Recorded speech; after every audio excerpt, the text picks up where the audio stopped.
नमस्कार, द्वीप दर्पण में आप सभी का स्वागत है।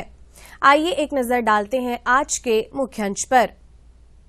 वाणिज्य और उद्योग राज्य मंत्री ने सचिवालय में अधिकारियों के साथ समीक्षा बैठक की। सांसद ने प्रेमनगर में ओपन हॉल का किया उद्घाटन और विश्व रेडियो दिवस पर आकाशवाणी पोर्ट ब्लेयर में कार्यक्रम का हुआ आयोजन। अब द्वीप दर्पण विस्तार से। वाणिज्य और उद्योग राज्य मंत्री सोम प्रकाश इन दिनों द्वीप समूह के दौरे पर हैं। अपने दौरा कार्यक्रम के दौरान वे कल सचिवालय के सम्मेलन हॉल में द्वीप समूह की लॉजिस्टिक नीति पर समीक्षा बैठक की। सांसद कुलदीप राय शर्मा ने आज पोर्ट ब्लेयर के प्रेमनगर स्थित वार्ड संख्या 7 के धोबी घाट में सुविधाओं के साथ ओपन हॉल का उद्घाटन किया। इस मौके पर वार्ड पार्षद अमर देवी सहित तमाम लोग उपस्थित रहे। उद्घाटन कार्यक्रम को संबोधित करते हुए सांसद ने कहा कि क्षेत्र के लोगों द्वारा ओपन हॉल के निर्माण की मांग की जा रही थी। ओपन हॉल के निर्माण से कपड़ा धोने वाले लोगों को काफी सुविधा होगी।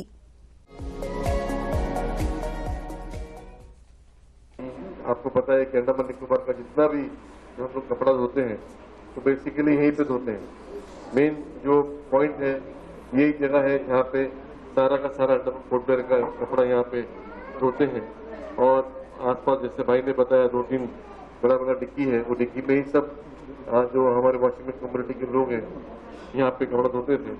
बट उनका जब धूप में बारिश में कोई उनके पास शेड नहीं था, क्योंकि अंडमान में हम लोग पता है कि साल में 6 महीना 7 महीना बारिश होता है, तो धूप के समय में भी उनके पास में कोई शेड नहीं था और बारिश के समय में भी उनके पास कोई शेड नहीं था या उनको कपड़ा सुखाने के लिए कोई जगह नहीं था। तो उन्होंने मुझसे रिक्वेस्ट किया था कि हम लोग के लिए प्लीज आप एक कम्युनिटी हॉल पर्पज की तरह छोटा सा एक आप जगह बना दीजिए, ताकि जब बारिश हो धूप हो हम लोग काम करके थक जाते हैं तो कुछ खाना वाना खाने के लिए एक जगह हमको मिल जाएगा। तो वो सोचते हुए मैंने सोचा कि उनका जो भी इशू है वो जेन्युइन इशू है, डिमांड उसका सही है, तो उस चीज को देखते हुए मैंने एमपीलेट से यहाँ पे इस बिल्डिंग का फंड सैंक्शन किया।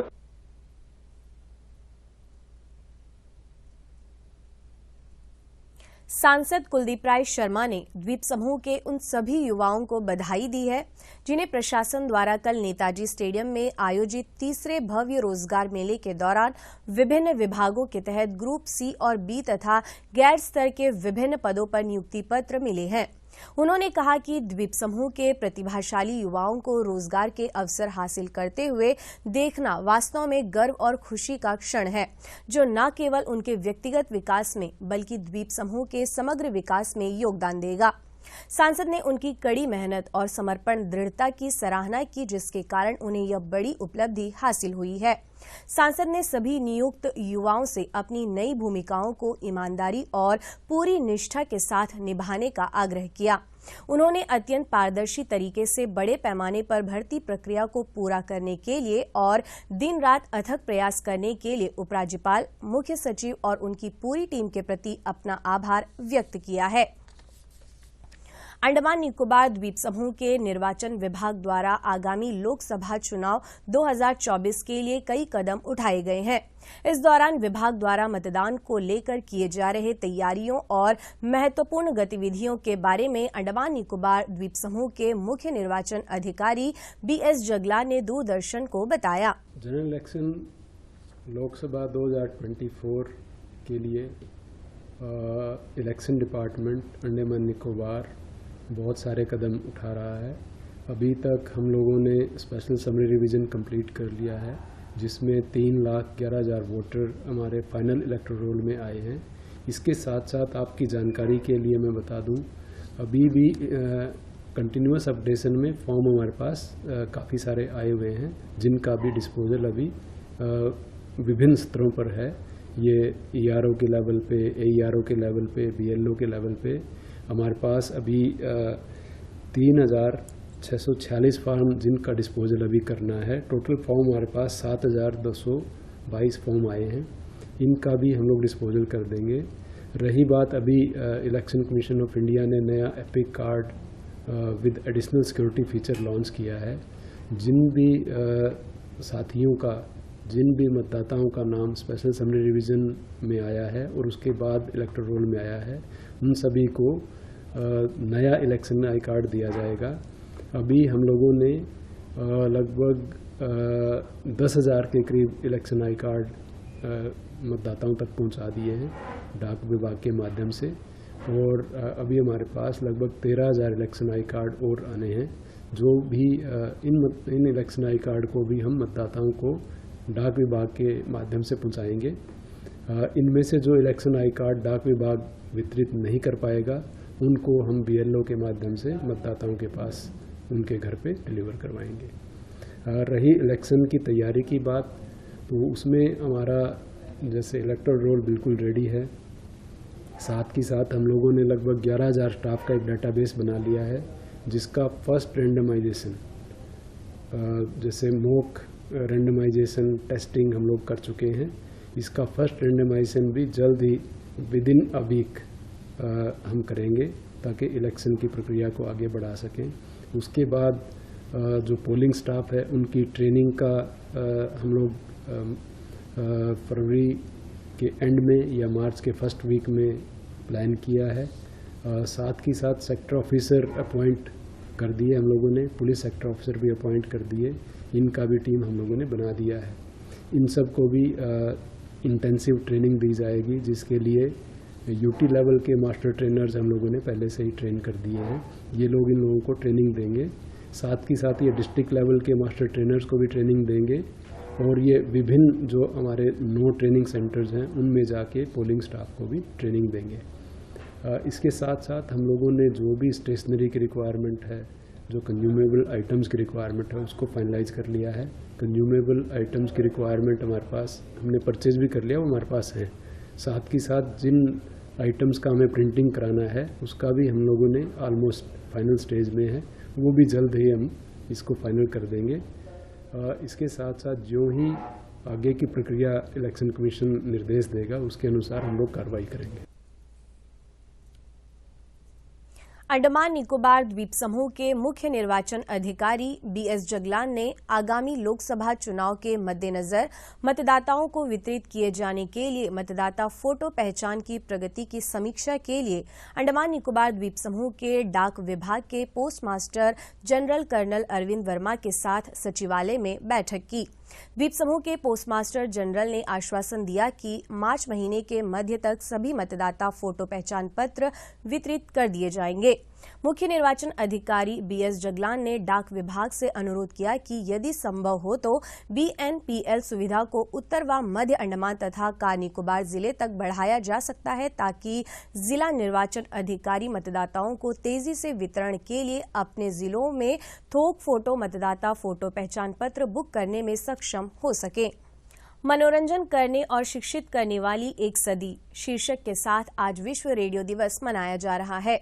इस दिवस को मनाने का उद्देश्य लोगों के बीच रेडियो के महत्व के बारे में जागरूकता बढ़ाना है। इस अवसर पर आज आकाशवाणी पोर्ट ब्लेयर में कार्यक्रम का आयोजन हुआ। पेश है एक रिपोर्ट।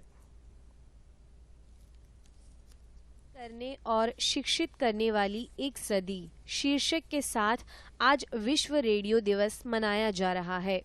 इस दिवस को मनाने का उद्देश्य लोगों के बीच रेडियो के महत्व के बारे में जागरूकता बढ़ाना है। इस दिवस के अवसर पर आज आकाशवाणी पोर्ट ब्लेयर में कार्यक्रम आयोजित किया गया।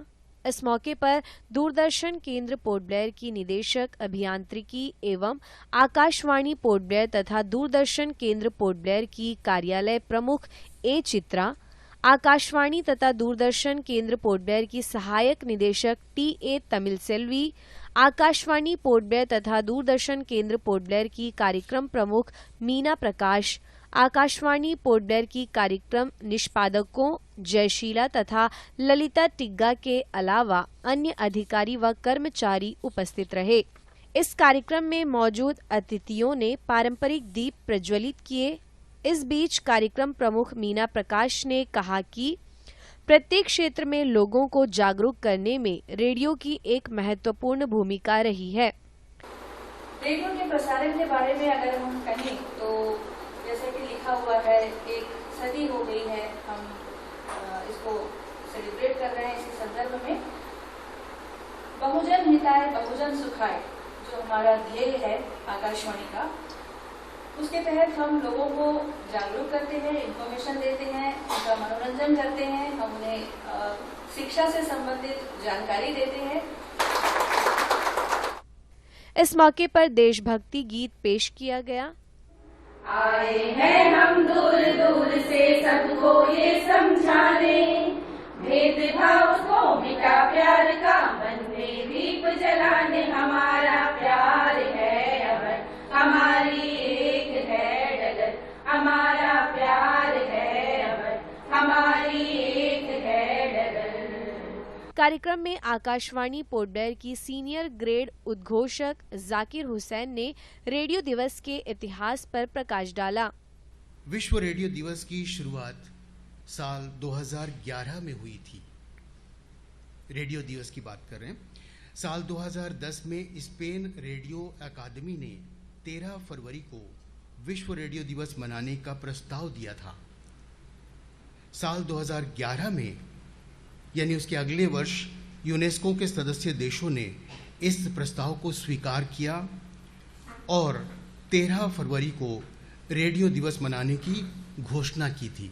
तब से बाद में साल 2012 में संयुक्त राष्ट्र महासभा ने भी इसे अपना लिया, जिसके बाद 13 फरवरी को पहली बार, उस वर्ष की बात करें, यूनेस्को ने विश्व रेडियो दिवस मनाया था और तब से ये चलन लगातार जारी है और रेडियो को हम आज भी अपने जन सामान्य लोगों के साथ याद करते हैं।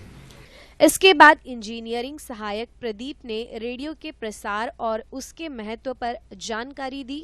तो रेडियो हो, मोबाइल हो, टीवी हो, सब कुछ है वो एक्चुअली रेडियो वेव्स है। तो रेडियो वेव्स कितना स्पीड में चलता है, 3 लाख किलोमीटर पर सेकंड हम लोग का इसका स्पीड है, we can not even imagine. So वो उधर से शुरू हुआ। 1920 में फर्स्ट कमर्शियल ब्रॉडकास्टिंग हुआ था। इस दौरान निकोबारी गीत पेश किया गया।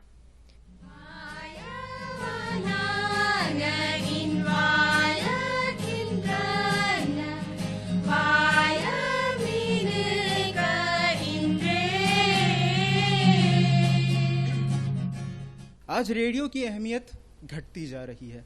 आज रेडियो की अहमियत घटती जा रही है। दुनिया आज इसे छोड़ स्पॉटिफाई अपना रही है। लेकिन जब भी कोई प्राकृतिक आपदा आती है, तब जाकर लोगों को रेडियो की अहमियत समझ आती है।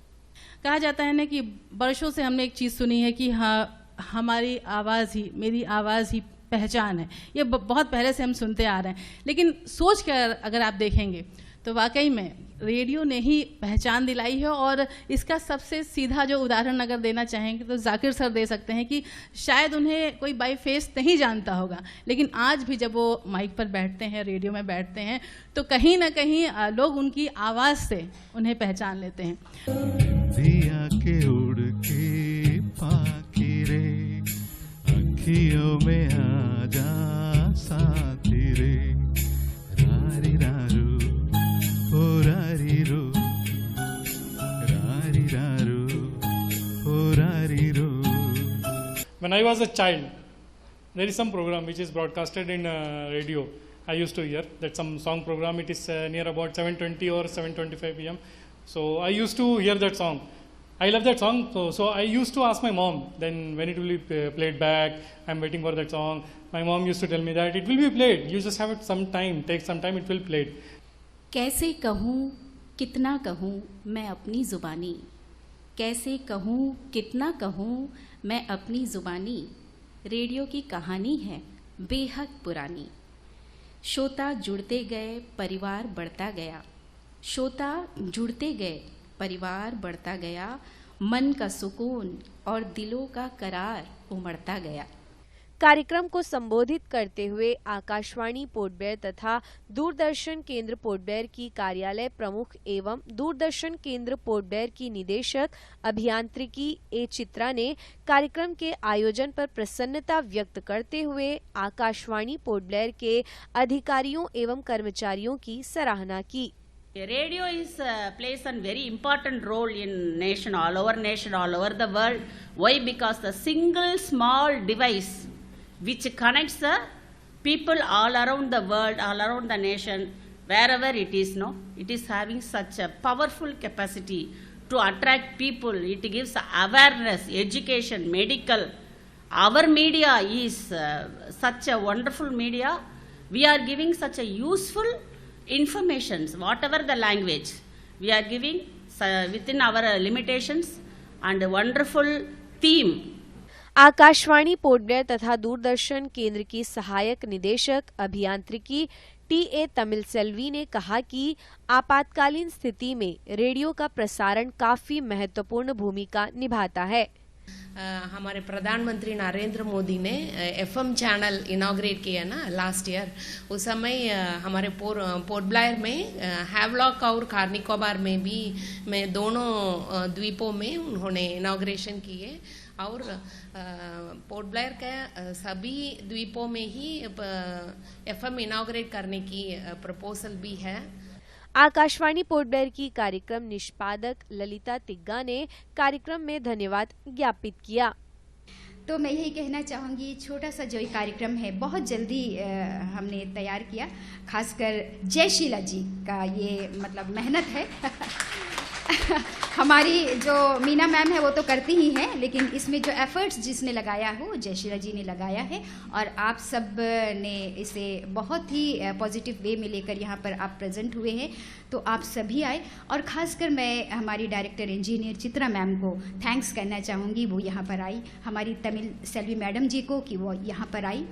और इस कार्यक्रम में दूरदर्शन की ओर से हमारे जो स्टाफ है वो यहाँ पर आकर उन्होंने अपना जो योगदान दिया है। दक्षिण अंडमान जिला परिषद के अध्यक्ष संजय कुमार सिंह, उपाध्यक्ष एस भूमिनाथन, जिला परिषद सदस्य अब्दुल बशीर और इंजीनियरिंग विंग के अधिकारियों से संबद्ध टीम ने 10 फरवरी को मेठाखाड़ी के बोटिंग परिसर रूरबन मिशन के तहत शोर पॉइंट में विवेकानंद जिला परिषद विद्यालय की 8 कक्षाएं और शोर पॉइंट में पर्यावरण हितैषी कॉटेज तथा पोटमोट में विवेकानंद केंद्र जिला परिषद विद्यालय एवं माइल तिलक के सामुदायिक हॉल जैसे चालू परियोजनाओं का निरीक्षण किया। सभी कार्य प्रगति पर है और शीघ्र ही पूरा होने की उम्मीद है। दक्षिण अंडमान जिला परिषद के अध्यक्ष ने इन कार्यों का निरीक्षण करते हुए मौके पर उचित निर्देश दिया ताकि परियोजनाओं को तेजी से पूरा किया जा सके। अंडमान निकोबार द्वीप समूह में 19 से 24 फरवरी तक वीवीआईपी की प्रस्तावित यात्रा कार्यक्रम के मद्देनजर निकोबार जिला के अंतर्गत सभी शस्त्र लाइसेंस धारकों को अपने हथियार व गोला बारूद संबंधित पुलिस स्टेशन में जमा करने का निर्देश दिया गया है। जमा किए गए हथियार और गोला बारूद को वीवीआईपी की वापसी के बाद लौटाया जाएगा। समाज कल्याण निदेशालय के नशामुक्त भारत अभियान के एक भाग के रूप में हजगुल्ला क्लब द्वारा 22वां जागरूकता व फिटनेस कार्यक्रम पिछले रविवार को जॉगर्स पार्क में आयोजित किया गया। योगा तथा लाफ्टर थेरेपी में कुल 25 स्थानीय प्रतिभागियों ने भाग लिया। अंडमान निकोबार पुलिस के पूर्व sub inspector Sheehan MS. Murugan मार्गदर्शन में यह कार्यक्रम आयोजित किया गया। इस अवसर पर समाज कल्याण निदेशक डॉक्टर नितिन शाकिया ने योग तथा लाफ्टर के मानव शरीर में होने वाले लाभों के बारे में बताया। साथ ही उन्होंने ज्ञान के आवश्यक बिंदुओं के बारे में भी बताया। कछाल के कपंगा के राजकीय वरिष्ठ माध्यमिक विद्यालय की 35वीं वार्षिक एथलेटिक प्रतियोगिता गत 9 फरवरी को मिलडेरा मैदान में आयोजित की गई। कछाल के एसआरओ मोहम्मद यूसुफ उद्घाटन समारोह में मुख्य अतिथि थे। उन्होंने प्रतियोगिता के शुभारंभ की घोषणा की। उन्होंने छात्रों को अपने समग्र विकास के एक भाग के रूप में अपने टीम भावना, दृढ़ संकल्प और खेल कौशल को बनाए रखने के लिए प्रेरित किया। इस दौरान 4 हाउसों ने मार्च पास्ट, मास पीटी, जुम्बा डांस, स्वागत गीत और कई ट्रैक कार्यक्रम तथा गेम प्रस्तुत किए।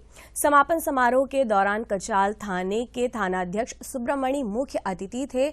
उन्होंने खेलों को शानदार तरीके से संचालित करने के लिए छात्रों और शिक्षकों की कड़ी मेहनत की सराहना की। अंत में उन्होंने प्रतियोगिता के समापन की घोषणा की। इस अवसर पर सेवानिवृत्त राष्ट्रीय पुरस्कार प्राप्त शिक्षक एवं सम्मानित अतिथि थे। छात्रों को उनकी कड़ी मेहनत और उपलब्धियों के लिए अतिथियों द्वारा प्रोत्साहित किया गया। रोलिंग ट्रॉफी किंगफिशर हाउस को मिली और हॉर्नबिल हाउस उप विजेता रहा। अंतर्द्वीपीय जलयान यात्रा संबंधी सूचना। MV रानी चंगा स्वराज द्वीप और लॉन्ग आइलैंड होते हुए रंगत की यात्रा पर कल सवेरे 6 बजे फिनिक्स बे जेट्टी से प्रस्थान करेगा और इसकी वापसी कल ही दोपहर 1 बजे उन्हीं रास्तों से होते हुए रंगत से पोर्ट ब्लेयर के लिए होगी। MV बाराटांग स्वराज द्वीप की यात्रा पर कल सवेरे 6:30 बजे फिनिक्स बे जेट्टी से प्रस्थान करेगा और इसकी वापसी कल ही सवेरे 9 बजे स्वराज द्वीप से पोर्ट ब्लेयर के लिए होगी। MV कमोटा शहीद द्वीप की यात्रा पर कल सवेरे 6:30 बजे फिनिक्स बे जेट्टी से प्रस्थान करेगा और इसकी वापसी कल ही सवेरे 8:45 पर शहीद द्वीप से पोर्ट ब्लेयर के लिए होगी। MV रंगत स्वराज द्वीप की यात्रा पर कल दोपहर 12 बजे फिनिक्स बे जेट्टी से प्रस्थान करेगा और इसकी वापसी कल शाम 4 बजे शहीद द्वीप से पोर्ट ब्लेयर के लिए होगी। MV कमोटा शहीद द्वीप की यात्रा पर कल दोपहर 1 बजे फिनिक्स बे जेट्टी से प्रस्थान करेगा और इसकी वापसी कल ही शाम 4:30 बजे स्वराज द्वीप से पोर्ट ब्लेयर के लिए होगी। MV बाराटांग स्वराज द्वीप की यात्रा पर कल शाम 5 बजे फिनिक्स बे जेट्टी से प्रस्थान करेगा और इसकी वापसी अगले दिन सवेरे 5:30 बजे शहीद द्वीप होते हुए स्वराज द्वीप से पोर्ट ब्लेयर के लिए होगी। सभी जलयानों की यात्रा कार्यक्रम मौसम की स्थिति पर निर्भर होंगे। अंत में मुख्य अंश एक बार फिर। वाणिज्य और उद्योग राज्य मंत्री ने सचिवालय में अधिकारियों के साथ समीक्षा बैठक की। सांसद ने प्रेमनगर में ओपन हॉल का किया उद्घाटन और विश्व रेडियो दिवस पर आकाशवाणी पोर्ट ब्लेयर में कार्यक्रम का हुआ आयोजन। इसी के साथ ही आज का यह द्वीप दर्पण कार्यक्रम यहीं पर समाप्त होता है। नमस्कार।